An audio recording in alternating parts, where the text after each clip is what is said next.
চাই, মন দিতে চাই, সবটুকু ধ্যান সারাক্ষণ দিতে চাই তোমাকে, ও তোমাকে। রাধে রাধে বন্ধুরা, কেমন আছো তোমরা সবাই? আশা করছি তোমরা সবাই খুব ভালো আছো, আমিও ভালো আছি।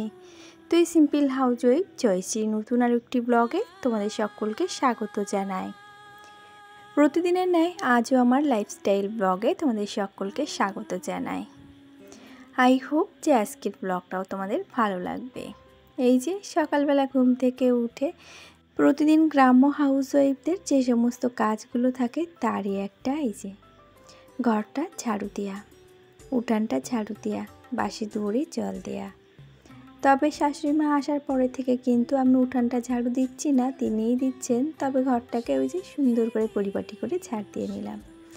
আর এদিকে কতদিন বলেছিলাম আমার শ্বশুরমশাই বাড়িতে আসবেন, তিনি কিন্তু ওই যে বাইরে বসে আছেন। আমি গত কয়েকদিন আগে তোমাদেরকে বলেছিলাম তিনি বাড়িতে আসবেন, ওই যে দেখতেই পাচ্ছ গতকাল রাত্রেবেলা 9টার সময় বাড়িতে এসেছেন। তো তিনি এখন বসে আছে, একটু চা বানিয়ে দেবে, চা খাবে সেই অপেক্ষায়। তো আমার এদিকে বাসি ধুয়ো ঝাড় দেওয়া হয়ে গেছে, ওইদিকে আমার শাশুড়ি মা গেছে ফ্রেশ হয়ে শ্বশুরমশাইয়ের জন্য চা বানাতে। তো তিনারা দুজনে চা বানিয়ে খাচ্ছেন, আর এদিকে আমি আমার মতন আমার কাজকর্ম সেরে তারপরে গিয়ে আমি চা খাবো। কেননা ওই সকালবেলা কাজের প্রেশার মাথায় রেখে আমি চা না খেতে পারি না। মনে হয় যেন সকালবেলার কাজের ঝক্কিটা কমিয়ে নিয়ে তারপরে গিয়ে ধীরে সুস্থে একটু বসে চা খাবো। চাটা হচ্ছে একটু আরাম কেদারার খাওয়ার জিনিস। তো সেখানে যদি কাজের হাজারটা প্রেশার থাকে মাথার মধ্যে, তখন কিন্তু ওই চা আরাম করে বসে খাওয়া হয় না। তখন মনে হয় যে তাড়াহুড়ো করে চাটা খেয়ে উঠতে পারলেই বাঁচি। আর এদিকে বাসি নাইটি ছিল আর গতকালের নাইটি দুটো একসঙ্গে একেবারে ধুয়ে দিয়েছি। আজকে তেমনভাবে জামা কাপড় কোনো কিছুই নেই, শুধুমাত্র ছোটোবাবুর এই গেঞ্জিটা এড়িয়েছিল, সেটাকেই ধুয়ে দিলাম। কেননা গতকাল বাবুদের জামা কাপড় দুপুরবেলা স্নানের পরে যে কয়টা ছিল সব কয়টা আমার শাশুড়ি মা ধুয়ে দিয়েছিলেন। আর এদিকে গতকাল যখন গাছে জল দিয়েছিলাম, তো এই গাছগুলোতে না জলটা কম দেওয়া হয়ে গেছিলো। তো যেই না রোদ্দুর পড়বে এই গাছের গোড়াগুলো আগে শুকিয়ে যাবে। তো আমি যখন জামা কাপড় নিয়ে এসেছিলাম সেই সঙ্গে সঙ্গে একটা বালতিতে জলও নিয়ে এসেছিলাম, যে এই গাছগুলোর ভিতরে দিয়ে দেব। বেশি রোদ্দুর চড়ে গেলে না আবার ফুল গাছে জল দিতে নেই, এতে করে কি হয় গাছের শিকড়গুলো পচে যাওয়ার সম্ভাবনা থাকে, আর তাতে করে গাছের কিন্তু গ্রোথও হয় না। ওই জন্য কিন্তু সকাল দুপুরবেলা কখনো গাছে জল দিতে নেই। গাছে জল দেওয়ার একমাত্র পরিপূর্ণ টাইম হলো তোমার বিকালবেলা কিংবা সন্ধ্যাবেলা। দেখবে যেদিন বিকালবেলা তোমাদের সঙ্গে শেয়ার করতে পারি আমি গাছে জল দিয়ে, সেদিন বিকাল শেয়ার করি। আর নয়তো বেশিরভাগ দিন কী করি, সন্ধ্যার পরে যখন একেবারে সন্ধ্যা ঘুরঘুর হয়ে যায় তারপরে গিয়ে তোমাদের দাদাভাই আর আমি দুজনা মিলে গিয়ে টর্চ লাইট দিয়ে দিয়ে গাছে জল দিই। তো এদিকে দেখো বাসি কাজকর্ম সমস্তটা কমপ্লিট হয়ে গেছে, এখন বসে আছি ফ্যানের নিচে। আর এদিকে আমার শাশুড়ি মা যে আম শক্তগুলো দিয়েছে, তো গতকাল দিয়েছিল, তো সেইগুলো একটা থালার ভেতরে দিয়েছিল, তো মোটা হয়ে গেছিলো। তো তার বললাম যেটা পলিথিন কেটে যেগুলো চাল নিয়ে আসে সেই ব্যাগ কেটে তারপরে এইভাবে পাতিয়ে দিয়ে সেইটাকে হালকা করে দিল। কেননা সেই থালায় দিয়েছিল তো থালারগুলো শোকায়নি, তবে আগে যে দুটো দিয়েছিল সেইগুলো দেখতে পাচ্ছ ভালোই শুকিয়েছে। তবে ওই যে পাখিতে ঠুকরিয়ে কিন্তু বেশ খানিকটা খেয়েও গেছে। কেননা যে কাকি শাশুড়িমার বাড়িতে গিয়ে আম শক্তগুলো মেলে দিয়ে আসে তিনি কালকে বাড়িতে ছিলেন না। তো আর এক কাকি শাশুড়িমার বাড়িতে দিয়েছিলেন, তবে তার বাড়িতে গিয়ে পাখিতে ঠুকরিয়ে খেয়েছেন। তবে সেই শাশুড়িমা যে চলে গেছে বাড়ি থেকে কোথায় একদিনের জন্য, সেই শাশুড়িমার বাড়িতে কিন্তু এই 3-4 দিন দিচ্ছে মেলতে, মানে সেখানে কিন্তু কোনো রকম পাখির ঝামেলা নেই। তো যাই হোক সেখান থেকে আবার পরে ছুরি দিয়ে কেটে বাদ দিয়ে তারপরে গিয়ে আবারও রোদ্দুরে দিয়ে এসেছেন। তো এদিকে আম কিন্তু প্রচুর আছে এখন স্টলে, তবে আম আজকে আর দেয়নি, শাশুড়ি মার শরীরটা খুব একটা ভালো না, তার দাঁত যন্ত্রণা করছে, তোর জন্য মুখটা ফুলে আছে। ওই জন্য বললাম যে থাক আজকে আর দিতে হবে না, গতকালের দিকে দেখা যাবে। তো আম যে পরিমাণে আছে এখন যদি সঠিকভাবে আম শক্ত দেওয়া যায়, তো যতটা দিয়েছে এখনও কিন্তু তার থেকে দ্বিগুণ হবে। তো এর আগেও কত আম এদিক ওদিক সকলকে বিলি করে দিয়েছি, আমার বোনের বাড়ি পাঠিয়েছি। আরও কত আম ফাটা ছিল সেগুলো তো নিচে পড়লে ফেটে যায়, একদিন বাদে গিয়ে সে আবার নষ্ট হয়ে যায়, সেগুলোকে ফেলে দিয়েছি, নয়তো গরুর খাবার জন্য রেখে দিয়েছিলাম। আর তারপরে এই যে সমস্ত কাজ সেরে এখন ধীরে সুস্থে 1 কাপ চা নিয়ে বসবো, আর সাথে একটা টোস্ট বিস্কুট। তো চলো সকালবেলার ব্রেকফাস্ট করে নিই। আর তারপরে আবার একটা চক্কি আছে। আজ হলো শনিবার, তো আজ মনে ব্যাংকে তো হাফবেলা হবে, তো ওই জন্য কিন্তু ব্যাংকের কিছুটা দায়িত্ব আমার এখনও কাঁধে আছে। তো ভাবছি সেইটাকে আগে কমপ্লিট করে নিই, আজ করি কাল করি করে সেই দায়িত্বটা এড়িয়েই যাচ্ছি। তবে আজ শনিবার, আজ যদি না করি তাহলে এখন রবিবার, সোমবারে গিয়ে আবার সেই কাজ মধ্যে আবার একটা দিন হাতছাড়া হয়ে যাবে। তো সেই জন্য এখন খাতাপত্র নিয়ে বসেছি, কেননা ব্যাংকে কিছুটা টাকা জমা করতে হবে। তো এই যে আমরা মাসে মাসে যে টাকাটা জমা করি সঞ্চয়ের কিস্তি সহকারে, এই টাকাটা কিন্তু সম্পূর্ণ নিজের থেকেই কিন্তু আমরা জোগাড় করতে থাকি। যদি একটু হিসাব করে বুদ্ধি অনুযায়ী কাজ করা হয় তাহলে কিন্তু মাসে এরকম টুকরো টুকরো টাকা জমিয়ে জমিয়ে কিন্তু বছর শেষে গিয়ে অনেকটা পরিমাণে এক জায়গায় হয়। এই যে আমাদের কতগুলো মহিলার পারিশ্রমিক, আমরা এই যে প্রত্যেকটা মাসে কিন্তু এরকম প্রত্যেকটা মহিলা যতটুকু সম্ভব চেষ্টা করি নিজেদের সঞ্চয় সাধনা এক জায়গায় করতে। তবে সংসারের কাজের ফাঁকে যদি এরকম ছোটোখাটো উপার্জন কিন্তু করা যায় আর এক জায়গায় একট্টা করা যায়, তাহলে কিন্তু বছর শেষে গিয়ে দেখবে অনেকটা টাকা এক জায়গায় এসে দাঁড়ায়। বেশ কিছুদিন আগেও তো আমি বলেছিলাম যে আমরা এক বছরে গিয়ে এত টাকা ভাগে ভাগে পেয়েছি। তো এইভাবেই কিন্তু স্বামীর কম ইনকাম বলে বুদ্ধি সহকারে সংসারের সমস্ত দায়িত্ব কাঁধে নিয়ে একটু হিসাব করে বুঝে শুনে চলি বলে বছর শেষে গিয়ে কিন্তু অনেকটা টাকাই এক জায়গায় করতে পারি।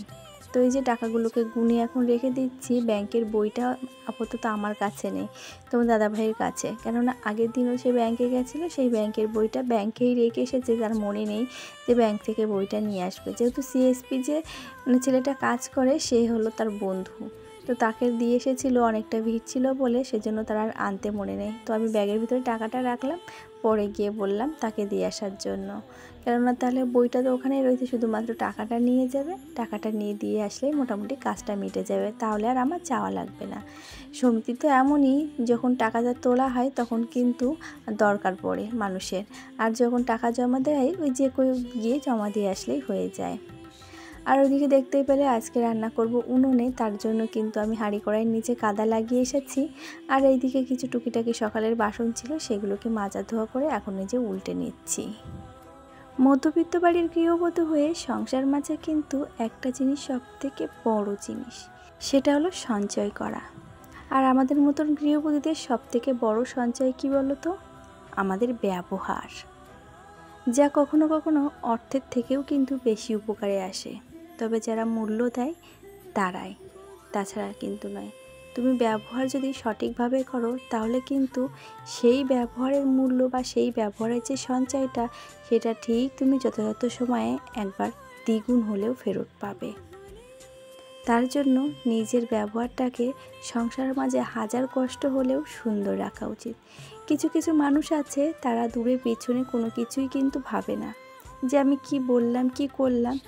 সেই মানুষটা হয়তো তার জায়গায় দাঁড়িয়ে তাকে নিজে মহাত বলে দাবি করছে, কিন্তু পেছনের যে মানুষটা থাকছে কিংবা তার সামনে যে মানুষটা থাকছে তার কথা কিন্তু কখনো চিন্তা করছে না। সে কিন্তু এক কথায় বলে দিচ্ছে, হ্যাঁ আমার যা হয়েছে তোমার যদি হয় ভবিষ্যতে তুমি তখন কি করবে। এই যে সে না জেনে বুঝে মানুষকে এইভাবে কথার আঘাত দেয়, এই আঘাতটা দেওয়া কিন্তু একদমই উচিত নয়। তুমি যেভাবে কথার আঘাতগুলো দিচ্ছ সে কতটা ভার নিয়ে বহন করবে আর কতটা ভার সে সহ্য করতে পারবে সেটা শুধুমাত্র সেই জানে। কথাটা যে বলে সে কিন্তু কথা বলে চলে যায়, কিন্তু কথা যার প্রেক্ষিতে বলে সে যে কথাটা হজম করতে পারবে নাকি সেটা কিন্তু একবারের জন্যই ভাবে না, কেননা সে সেখানে নিজেকে নিজের মতো করে দামি মনে করে। পেছনের কিংবা সামনের মানুষটা যে তার থেকেও দামি হতে পারে সেটা কখনোই কিন্তু সে ভেবেচিন্তে নেয় না। তার জন্য কাউকে কোনো কিছু বলার আগে কিন্তু যতই তোমার মন মাইন্ড খারাপ থাকুক না কেন 10 বার ভেবে নিয়ে কথা বলা উচিত, কেননা তোমার ওই একটা কথার আঘাত সেই মানুষটাকে কিন্তু তিলে তিলে শেষ করে দিতে পারে। তুমি যে মানুষটাকে এত বড় দোষী প্রমাণ নিজের মতো নিজে করে যে এতগুলো কথা শোনাচ্ছ, আদেও তো সে না দোষী হতে পারে, তার মনে একরকম চলছে। তোমার মনে যেরকম তাকে নিয়ে নানান রকম চিন্তাভাবনা থাকে, তুমি যাকে বলছো সামনে পিছনে তার মনেও কিন্তু নানান রকম চিন্তাভাবনা থাকতে পারে। ওই জন্য কিন্তু মানুষকে কখনো বেশি কথা বলতে নেই। চামড়ার মুখ, সেখানে কিন্তু এক বিন্দু পয়সা লাগে না কোনো কথা বলতে।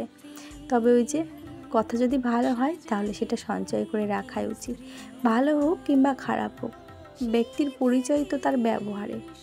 তুমি ব্যবহার হয়তো তোমার ক্ষণিকের জন্য ভালো, কিন্তু যখনই তুমি সময় সুযোগ পাবে, তুমি ভালো ব্যবহার করে সেই ব্যবহারের কৃতিত্ব বা নাম যশ খ্যাতি তুমি যদি আরেকজনের কাছে চাও, তাহলে তার সঙ্গে আর তুমি যাকে দিয়েছিলে তার সঙ্গে তোমার কোথায় পার্থক্য থাকলো?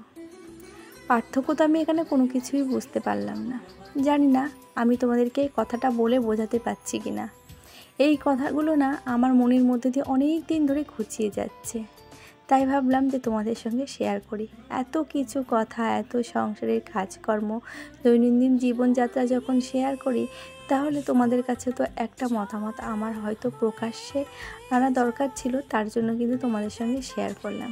তোমাদের কি মনে হয় যে কাউকে না জেনে না বুঝে বেশি কথা বলে তাকে এরকমভাবে অপমান করার থেকে 10 বার ভেবে চিনতে কথাগুলো বলা কিন্তু একেবারে শ্রেয়? কেননা তুমি যে ওই যে বলছি না, যে মানুষের প্রতি তুমি এত বড় আঙুলটা তুলছো, সে কিন্তু অন্যায় না করেও পদে পদে তার মনে হবে যে আমি দোষ করেছি, হয়তো কোনো না কোনো জায়গায় আমি দোষ করেছি, অথচ সে কিন্তু সেই দোষের ভাগীদারি নয়। সময় পরিস্থিতি তাকে কিন্তু সেই দোষের ভাগীদারি হতে শিখিয়ে দেয়, কেননা পরিবর্তনই সংসারের নিয়ম। তুমি যে জীবনটাকে নিয়ে আঁকড়ে ধরে বেঁচে আছো, সেই জীবনটাও কিন্তু ক্ষণস্থায়ী। সেটাকে যদি তুমি চিরস্থায়ী করতে পারতে, তাহলে তো তুমি মানুষ হতে না, তুমি তো ভগবান হতে। স্বয়ং ঈশ্বরের জায়গায় যদি তুমি এখন ভাবো যে আমি ঈশ্বর হয়ে গেছি, তাহলে তো তুমি সম্পূর্ণ সেটা ভুল। ঈশ্বরও কিন্তু অনেক উপকার করেছে, উপকার করলেও কিন্তু তাকে অভিশাপ ছাড়া আর কোনো কিছু পাতে হয়নি। সে কিন্তু কখনো ভালো কোনো কিছু পায়নি। সে প্রভু রাম বলো আর প্রভু শ্রীকৃষ্ণ বলো, সে যাই বলো না কেন, সকলেই কিন্তু ভালো কর্ম করেও কিন্তু সেই খারাপ কর্মের এটাই পেয়েছে, কৃতিত্বটাই পেয়েছে। তারা কিন্তু কখনো ভালো কোনো কিছু পায়নি, একে একে অভিশাপগ্রস্ত হয়েছে। তো সেখানে আমরা তো তুচ্ছ মানুষ, কাউকে কোনো কিছু দিয়ে যদি সেখানে আশা রাখি যে হ্যাঁ আমি ওকে দিয়েছি এটা, ওকে আমাকে এটা দিতে হবে, না গো, এটা একদম সম্পূর্ণ ভুল। তুমি যেটা যাকে দিয়েছো সেটা তোমার কর্তব্য ছিল, তাই তুমি দিয়েছো। আর তুমি যেটা পাবে সেটা তোমার অধিকারের মধ্যে নাও থাকতে পারে। সেই মানুষটা যে তোমাকে দেবে, সঠিক সময় মতো যে দিতে পারবে, তার পেছনে কি আছে সামনে কি আছে সেই চিন্তা ভাবনা করেই কিন্তু দেবে। কিন্তু তোমার কর্তব্য যখন থাকে তোমার ওইটা দেয়া, তোমার জ্ঞান আছে, যে শিক্ষক, ঠিক আছে, সে তো শিক্ষক, সে জ্ঞান বিতরণ করবে। পরে যদি আবার শিক্ষক বা ছাত্রের কাছে সেই জ্ঞানের যদি আবার অনেক করে যে আমি তোমাকে জ্ঞান দিয়েছি, তার বদলে তুমি আমাকে এটা দিলে না কেন, তাহলে কি সে দিতে পারবে? কোনো দিনই সম্ভব নয়। শিক্ষকের স্থান শিক্ষকের জায়গায়, আর ছাত্রের স্থান কিন্তু ছাত্রের জায়গায়। হয়তো অনেক কথা এমন আছে যেগুলো মুখে বলে বোঝানো যায় না। ওই যে অনেকে আছে কথার আঘাত দিয়ে মানুষকে জখম করে দেয়, তো সেরকমই কথার আঘাত এমনই না প্রতিঘাতে পরিণত হয়ে যায়। ওই জন্য কাউকে কোনো কথা বলতে গেলে 10 বার ভেবে চিন্তে কথাগুলো বলতে হয়। এই কথাগুলো বলার কারণ একটাই, আমার মনটা না কিছু কথায় একেবারে ক্ষতবিক্ষত হয়ে আছে। আমি না পাচ্ছি কাউকে বলে বোঝাতে যে কেন এরকমটা হচ্ছে, আর এরকমটা কেন বা আমার সঙ্গেই হয় নাকি তোমাদের সঙ্গেই হয়, একটু কমেন্টে জানিও তো প্লিজ। আর আমি এতক্ষণ ধরে যে সমস্ত কথা বা যেটা তোমাদের বোঝাতে চেয়েছি, যদি এর মধ্যে কোনো ভুল ত্রুটি হয়ে থাকে তো মার্জনীয়, কেননা মানুষই তো ভুল করে আর মানুষই শুধরায়। আর এদিকে দেখো স্নান তো কমপ্লিট করে নিয়েছি, রান্নাবান্নার পরে বাসন কুসন মেজে তারপরে এই যে ঠাকুর ঘরে গিয়ে একটু নমস্কার দিয়ে এসেছি। এসে তারপর তোমাদের দাদাভাইকে বললাম তুমি ভাত খাবে না, তো সে গেল স্নানে, কেননা সে উপরে পায়রার ঘরে কী করছিল।